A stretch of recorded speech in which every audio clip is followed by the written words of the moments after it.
is it? It's a mystery box. I got a message the other day from Lazershowdefex, and he's the guy. He did all the 3D printing for Shrimp Guild. So he did like this stuff. It's pretty cool stuff.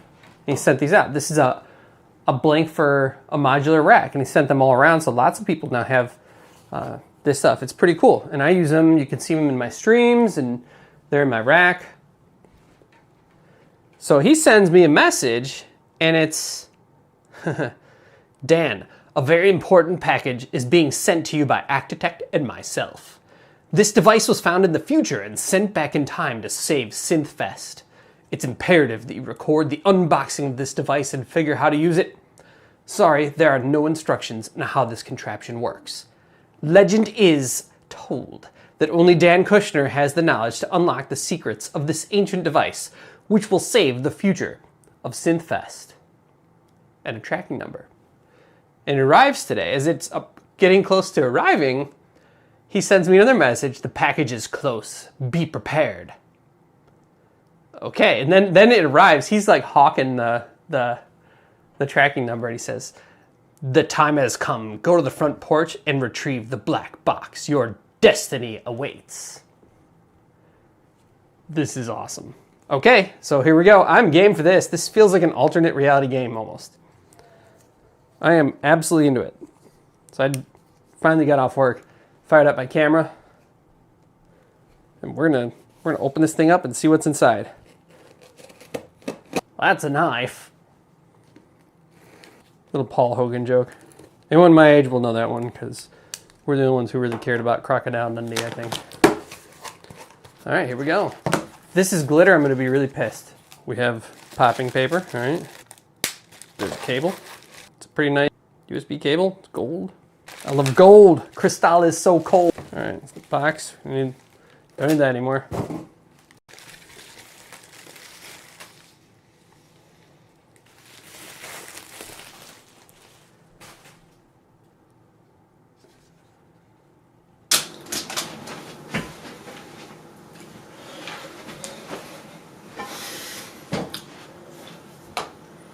Hello, Gear-Splaining.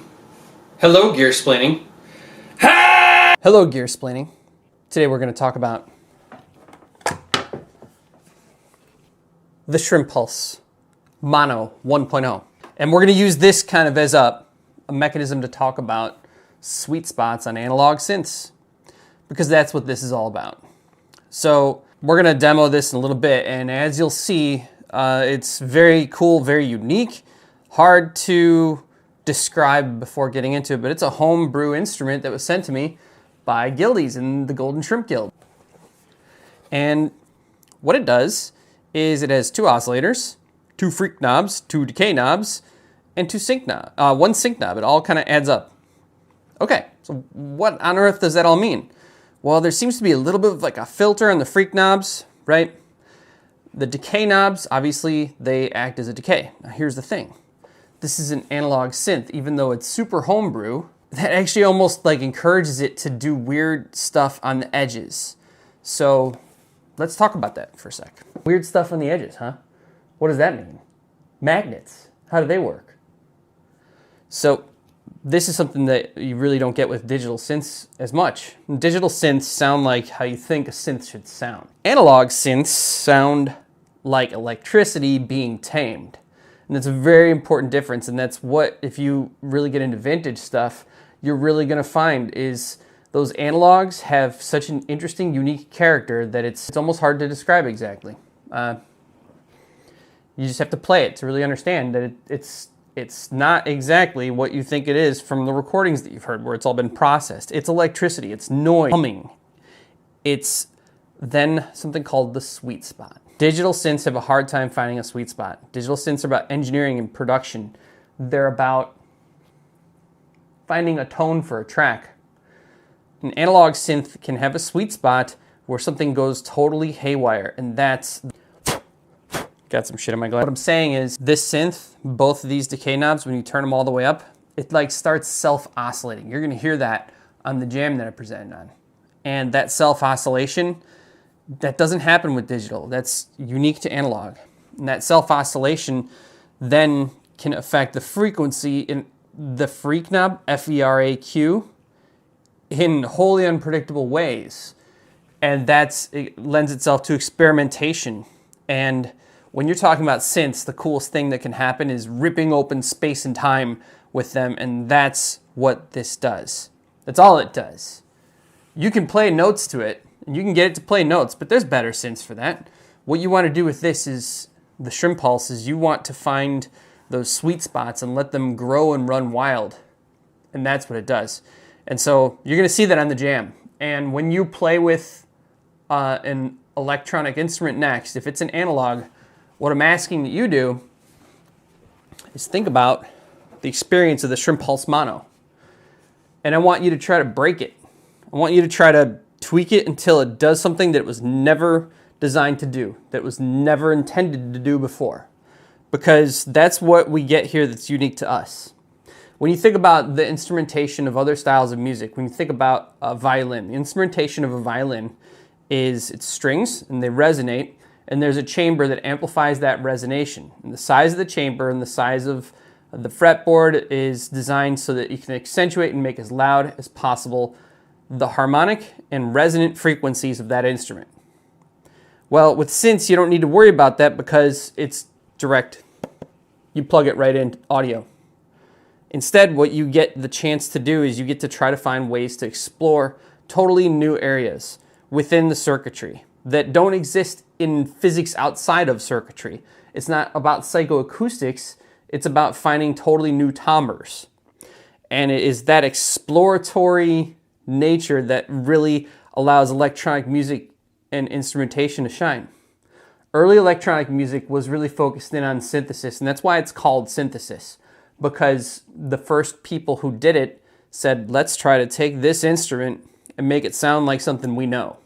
So let's take a look at the harmonics that an oboe has, and let's then use a resonant harmonic that you can get off of a square wave and filter it down, throw a resonant filter onto it to accentuate that, and take other things out that aren't in oboes, and then you have a sound that's kind of like an oboe. Or the attack slope of horns, famous Oberheim horns, or the ARP Odyssey horn patch. These are awesome patches, they sound great. But they're synthesis, they're trying to sound like something that existed already. And that's cool. Even cooler though, is when you say, fuck it to all that, and you go for something that's never existed before.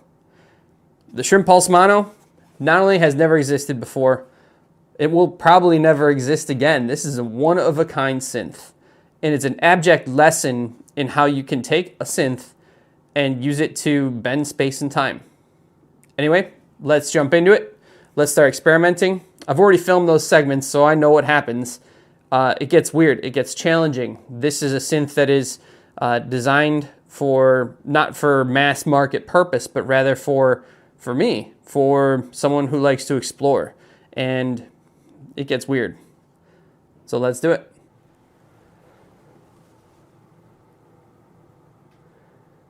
It has a pyramid of knobs. Decay, sync, AF, dank live as fuck. I think that's probably what that is. And then freak. So 2 frequencies. Shimpulse Mono 1.0. And it has the shrimp on it. It's a custom chassis. It has the GS logo that Brandon Chase designed many years ago. Let me make sure that's in focus so you can see how sweet that is. This has 1 output, 1 MIDI, and 1 power. That's probably what this is for. Focus camera. There we go.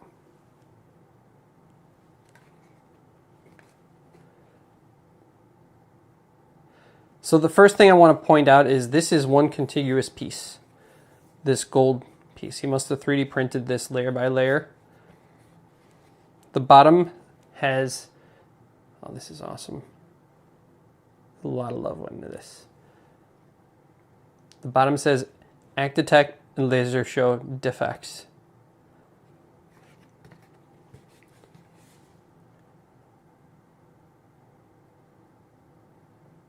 Wow. Okay, well, it's time to figure out what it does. We got a drum beat, and we got a sequence, and we've learned a little bit about it. And now we're gonna see what we can do about it.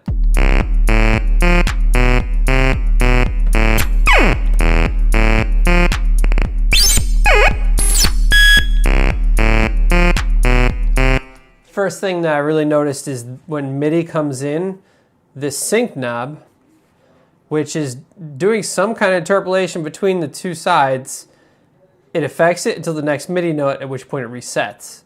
So it's good for like fills, like this.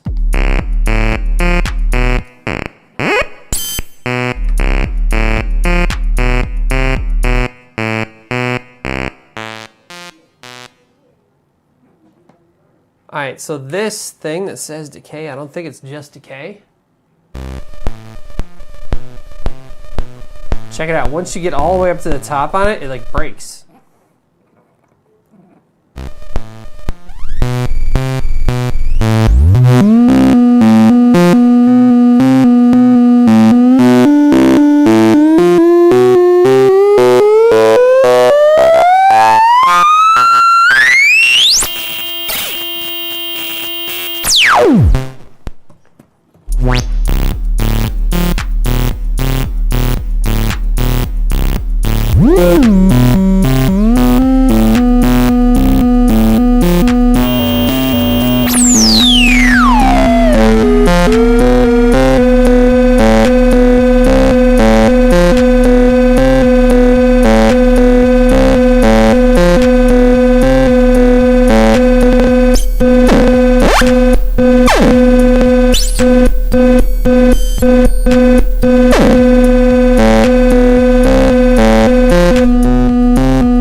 All right. I'm gonna do a little bit of fun stuff with the force on this. So I'm gonna take the drums and I'm gonna put some mother ducker on there. So mother ducker input, and then on it, I'm gonna take the mother ducker output. It should get some pumping. Let's try it.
I'm sure this is not how it was intended to go, but when you crank both decay knobs, you get like this wonderful self-oscillation, but the note still comes through.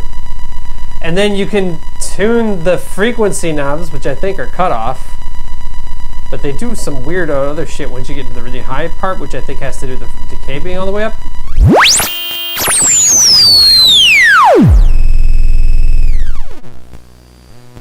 I'm gonna put a compressor on this because there's no way on earth that's coming through sane. Right? I mean, there's just no way.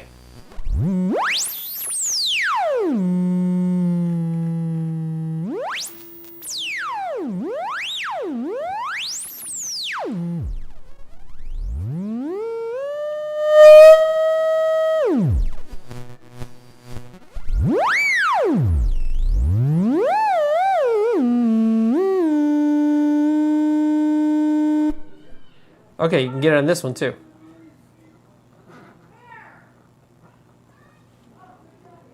At least I think you can. I was before.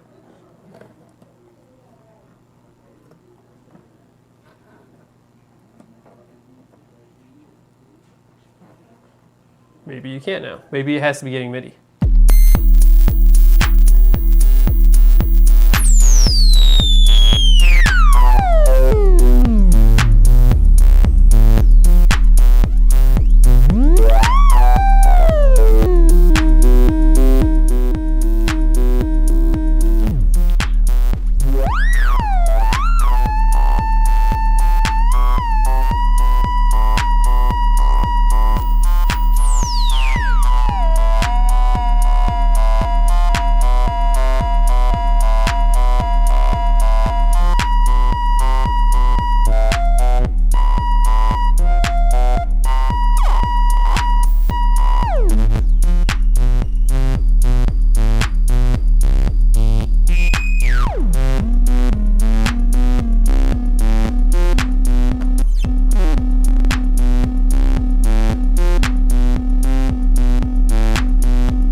Getting a little sick of this clip.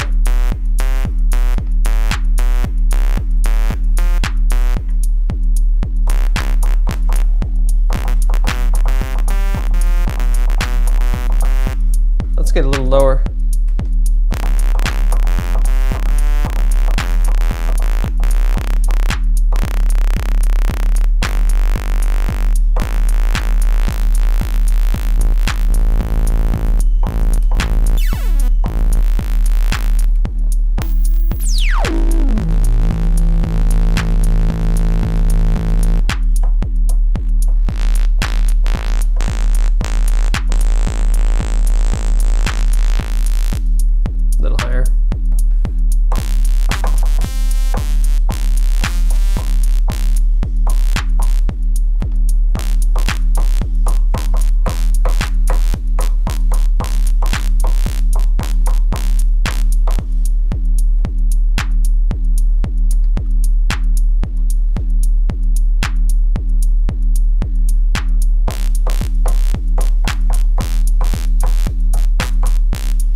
See, I like that. I think that's crazy. Let's do another clip.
everything down. This decay, they just said 4 is the best. So 1, 2, 3, 4. 1, 2, 3, 4.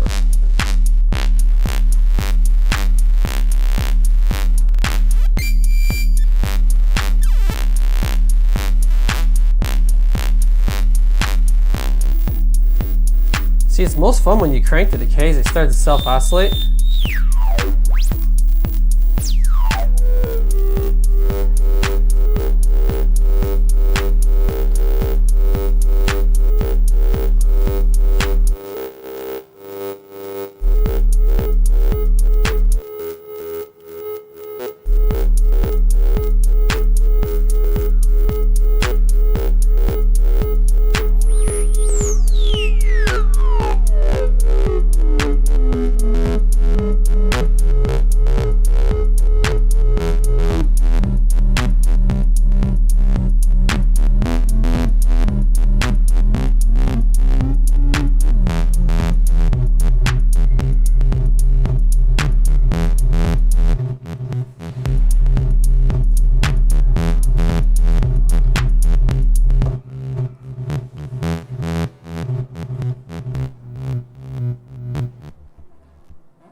Decay all the way down, freak all the way up.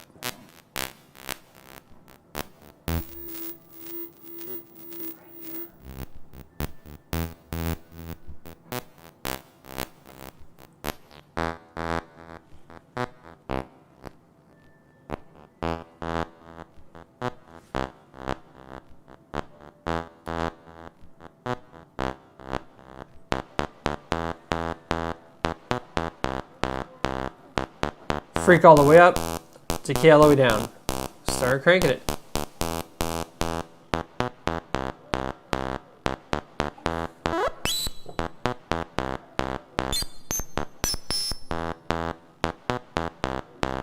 Okay, add another effect on here.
I swear bats could hear this.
Very cool.